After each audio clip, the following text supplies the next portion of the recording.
আমরা একমত হতে পারিনি দেখে, ঐক্যবদ্ধ হতে পারিনি দেখে, কাঁধে কাঁধ মিলিয়ে রাজপথে নামতে পারিনি দেখে ওই দোসররা 16 বছরে রাম রাজত্ব কায়েম করেছিল।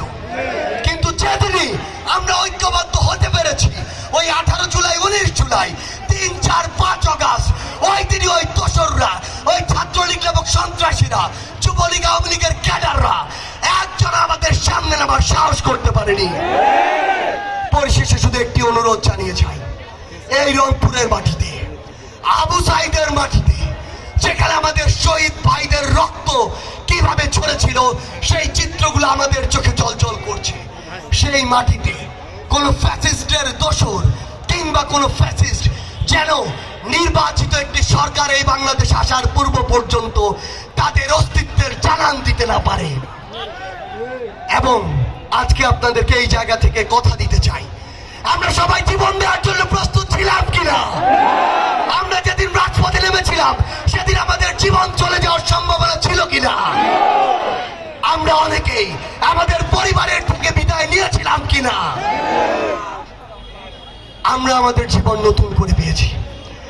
যে জীবন দেওয়ার জন্য আমরা প্রস্তুত ছিলাম, প্রয়োজন হলে আমাদের এই দ্বিতীয় স্বাধীনতার সর্বোচ্চ স্থায়িত্বের জন্য, দ্বিতীয় স্বাধীনতা যেন এই বাংলাদেশে স্ট্যাবলিশ হয়, সেটির জন্য আমরা আবারও আমাদের জীবন দিতে প্রস্তুত থাকব। যে কোনো সময় যদি প্রয়োজন হয় আপনাদের স্পৃহা বাড়ানোর জন্য, স্পিরিটের মাধ্যমে আবার ঐক্যবদ্ধ করার জন্য আমাদেরকে 1 ঘন্টার নোটিশে ঢাকা থেকে রংপুরে আসতে হবে।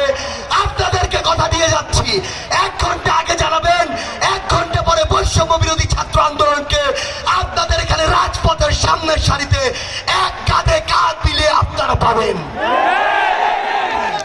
পরিশেষে শুধু এটুকু প্রত্যাশা করি, এই বেগম রোকেয়া বিশ্ববিদ্যালয়ের এই মঞ্চ থেকে আপনাদের কাছে অনুরোধ করি, এই দালালেরা, দোসরেরা বিভিন্ন চক্রান্ত আটছে, কিন্তু সেই চক্রান্তকে ভুলণ্ঠিত করার যাবতীয় যে মেধা, যাবতীয় যে বিচক্ষণতা, যাবতীয় যে সাহসিকতা, যাবতীয় যে দৃঢ়তা, সেটি এই বাংলাদেশের তরুণ প্রজন্মের আছে। আছে কিনা? আছে কিনা? আমরা সবাই একসাথে গলা মিলিয়ে বলবো, কোটা না মেধা, কোটা না মেধা,